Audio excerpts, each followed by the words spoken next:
Hello friends, in this video we are going to deal about the WHO 2025 updates about PPH. We are going to deal this into three different parts. Number one is the prevention of PPH, number two is definition of PPH, and number three is management of PPH. The first part, that is the prevention of PPH. So we all know that Amstel comprises of three components. Number one, administration of uterotonics. Number two, delayed cord clamping. Number three, control cord traction. And as far as for the prevention of PPH is concerned, the recommended uterotonics include number one, oxytocin, number two, carbitocin, which is a heat stable preparation that of synthetic oxytocin, and number three, misoprostol, which are the drugs which are not recommended for the prevention of PPH: sintometrin, methergin, and even tranexamic acid and corbiprost or other prostaglandin preparation. These are not recommended routinely for the prevention of PPH. The second component is going to be delayed cord clamping, which will allow about 80 ml of blood from the mother to the fetus and which will help eventually in the prevention of neonatal anemia. And the third part is the control cord traction, which is recommended in a setting where the birth is being conducted by a skilled attendant, and this is not recommended in a remote area where there is no skilled attendant available. And previously, intermittent assessment of uterine tone is being considered as part of the fourth stage of labor,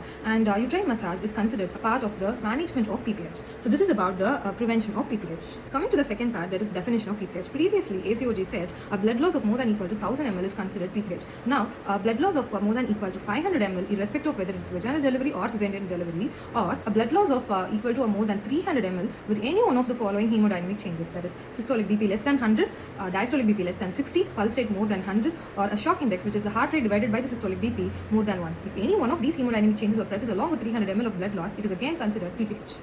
Coming to the management of PPH, in the updates they are saying the first step is going to be maternal resuscitation. So 2 large IV cannulas, preferably 14 gauge and 16 gauge, are secured. And the second step is going to be the provision of crystalloids, which is always preferred over the colloids. And the next best step is going to be the examination of genital tract. And then we are going to do a uterine massage, and then we are going to give injection tranexamic acid 1000 milligrams or 1 gram IV infusion, and this is recommended within 3 hours of identification of PPH.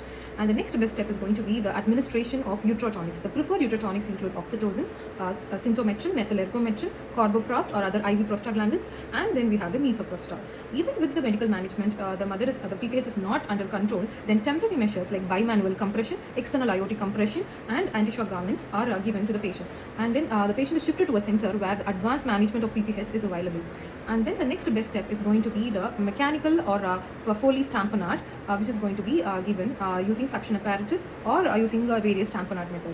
Even with the tamponade, the PPH is not under control, then the patient is ultimately taken up for compression sutures. Even if with the compression sutures the PPH is not controlled, then the uterine artery ligation and then utero-ovarian artery ligation is considered. Even with that, if the management is going to fail, then we are going to go for internal iliac artery ligation if available, or subtotal hysterectomy ultimately.